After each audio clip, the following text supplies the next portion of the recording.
Hello everyone, welcome back to Scopious Sidequesting, where we're going to be finishing up the Anju and Cafe side quest. So it's been a while. I did have one person ask me why I had not finished the series already, because, you know, it's just one side quest, 3 episodes should have been plenty enough time, blah blah blah blah blah. I agree with that, but at the same time, I had a lot of stuff going on. School was just starting up, I had to get into the semester, I had to get everything set up. So all of a sudden, setting up my Wii, setting up the capture setup, and doing a whole recording episode, which for this one ended up taking me about an hour to get everything all perfectly done. That's a long time when you basically only have time to do it when your family's not around. Because imagine me trying to record audio with my brother, like, running around in the background being like, "Hey, he scored a touchdown!" Because that's all he talks about is football, unfortunately. But yeah, so it's been a while, and I've been doing stuff on Super Salt Central still. Check out our Twilight Princess HD playthrough. That one's getting pretty fun. It's a 3-heart challenge. But yeah, basically, that's what I've been doing. I've been pretty busy, and I just now got around to finishing this. So, thank you for your patience, those of you who were getting impatient. And here we are. So, basically, to catch us up, what happened last was we gave the Pendant of Memories to Anju from Cafe, and it was basically like him saying, you gotta just trust me, baby, I'll be back soon. So we have no idea what Cafe went to do. So we're gonna find out. But we can't get back into his little hideout until about 1 o'clock in the morning. So we're gonna have to wait around for that to happen. And I will see you then.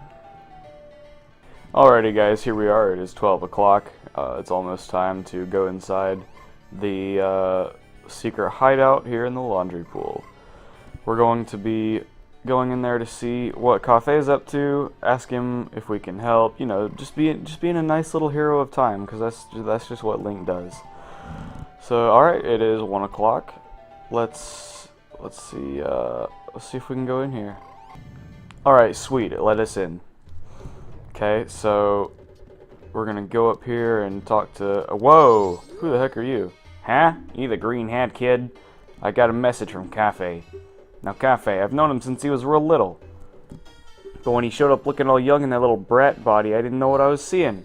All it took was one glance at that Keaton mask he was carrying for me to realize that's who it was. I gave him that mask long ago when he was just a little Cafe. Didn't know he kept it that well. I'm not sure why, but I want to give this to you. Alright, sweet, so we got the Keaton mask. That's one thing about this side quest, is there's a ton of masks. Now, Cafe, he says he wants you to take this to his mother. So he gives you this express mail. It's priority mail, so hurry up and deliver it. Alright, and then this guy, this curiosity shop guy, is basically like, alright, so Cafe was watching and saw this dude come in, the curiosity shop, and he went all pale and just lost it and just started running and chasing the guy. Now, the guy is a regular thief named Sakin, and Sakin lives in Ikana Canyon, so that's where we're going to be going next. We have to go to Ikana Canyon to find Cafe and see what he's going to be doing. So I will be back once we get to Ikana Canyon. So I'll see you then.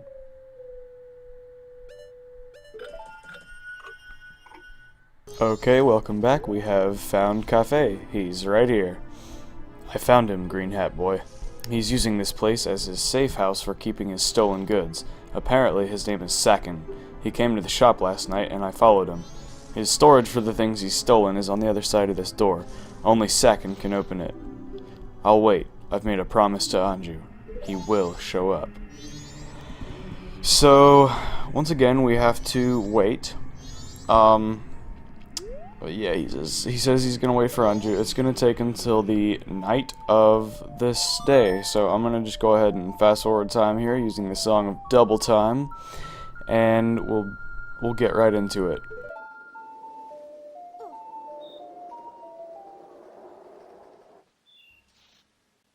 Okay, here we are. We have waited until a little bit after the thing, and there's Sakin. He's going into his hideout, and we are getting ready to chase him in. So he just opened his door. Remember, Cafe said only Sakin can open it, and there goes Cafe chasing after him like a fool. So, well, I guess I'll follow these two idiots in there and see just what the heck they do. Alright, so this is interesting. Kind of a shady looking room. You could almost see illegal contraband being in here. Uh-oh. Your cutscene. Whoa. Holy crap. Dude, it's the Sun's Mask. Cafe's like, oh cool, I could just walk up and take this. Nope. He's like, now I've done it. Yeah, so he just walked full on into Sakin's trap. He's like, oh gosh, diggly dang it. Ah, frick. And then he starts to ask for help, and so we're gonna step on the switch for him. And this part's kind of interesting. We actually get to play as Cafe, so that's kind of cool. Oh, the mask. Uh-oh. What's going to happen? He's trying to pull it out of our reach. So now we have to push this block into the switch, and that'll open the door and let Link come through. So then I get to just beat up on this easy peasy little... Well, hold up. Okay, now after Tattle's finally done talking, I can go in there and whack up on that Deku Baba, allowing Cafe to move in the next room. And I'm actually controlling both characters. So I stepped on the yellow switch because the yellow switch slows down the movement, and the red ones speed it up. So I definitely don't want to hit the red ones. So now I can come in here and I have to kill two Babas, or Deku Babas. And Cafe can run along and go into the next room. This one's a little trickier. Shoot, I don't remember how to do this. Ah, crap. Hold up.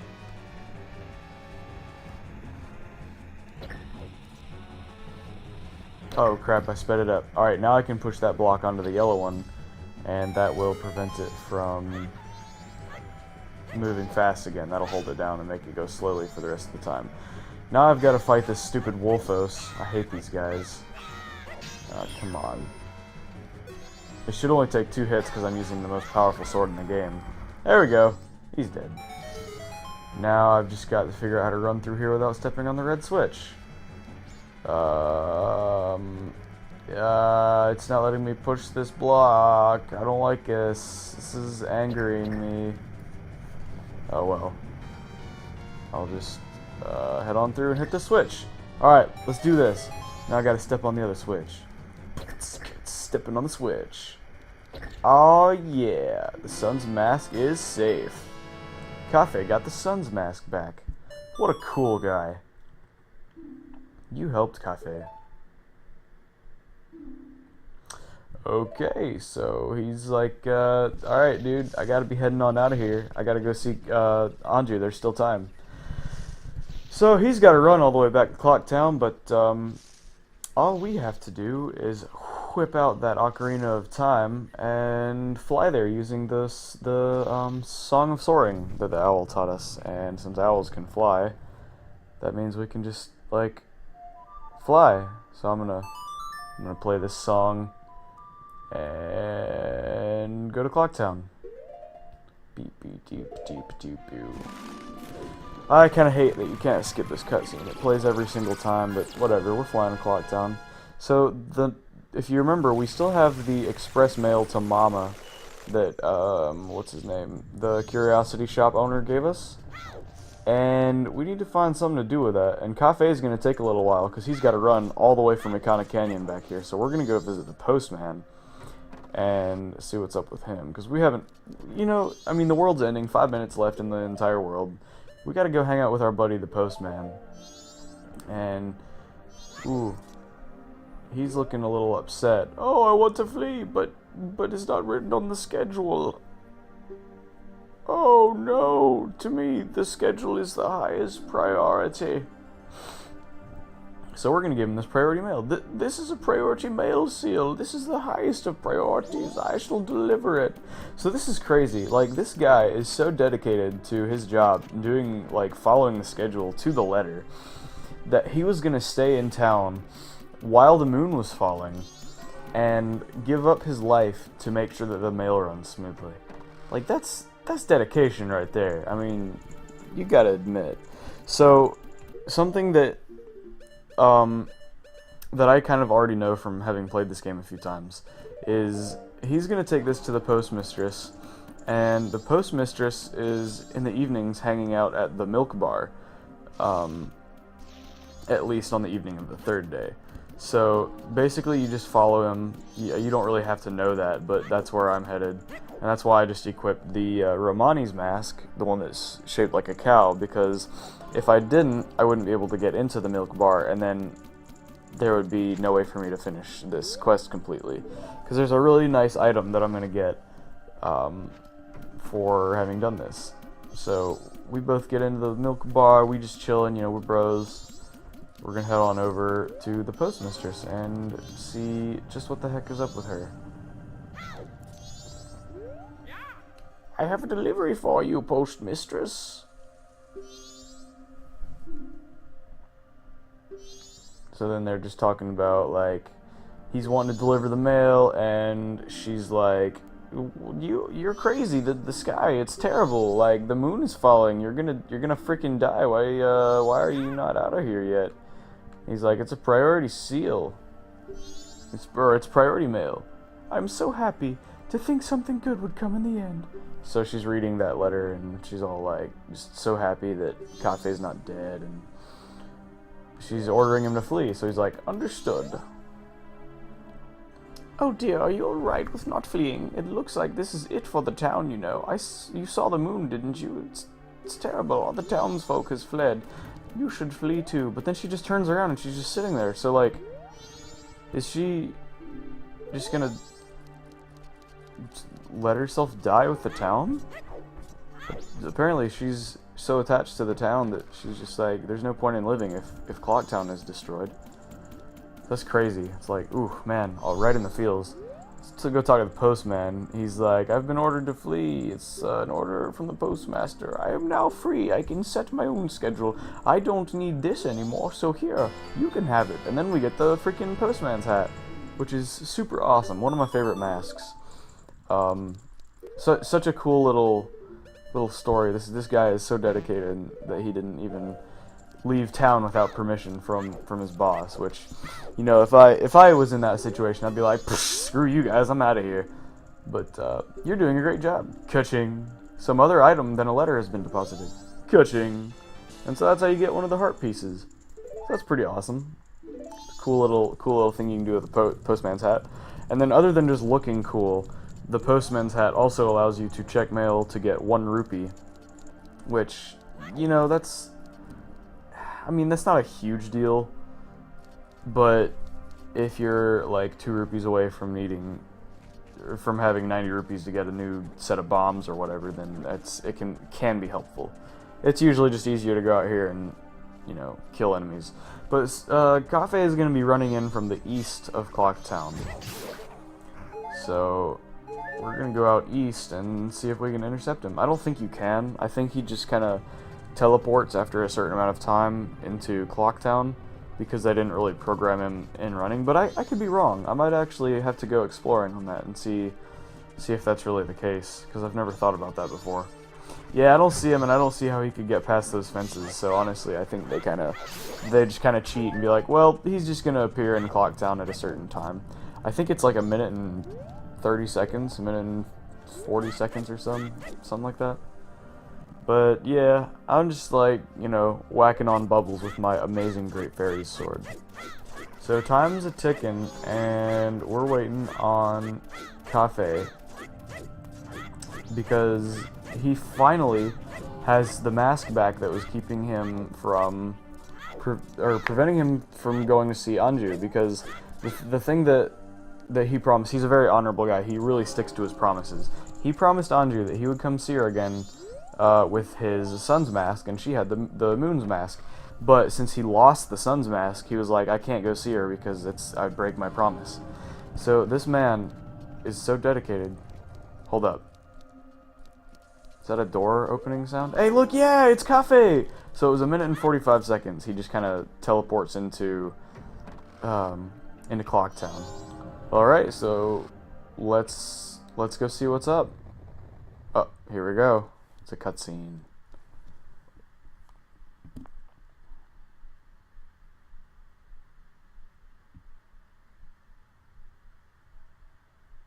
I have met you before. What a familiar scent. Long, long ago. Yes, we were still young. We made a promise, didn't we? The masks of the sun and the moon. We were to exchange them on the day of the Carnival of Time. That's today. Anju, I'm sorry I was late. Welcome home. Ah. And she's not even fazed by how he looks like a kid. She just accepts him for who he is. Dang. Tee, they're lovers, but they look just like a mother and child. I don't know what to give. I don't know what voices to give these characters anymore. Let us exchange the promised masks.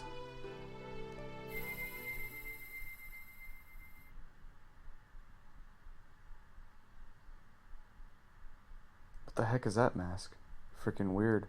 We have exchanged our oaths and become a couple. You are our witness. Please accept this mask. And we got the couple's mask. It's filled with their love. Aw, that's cool.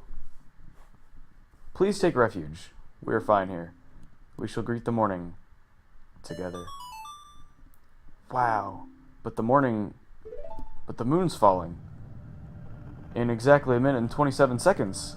Like, what do you mean greet the morning together?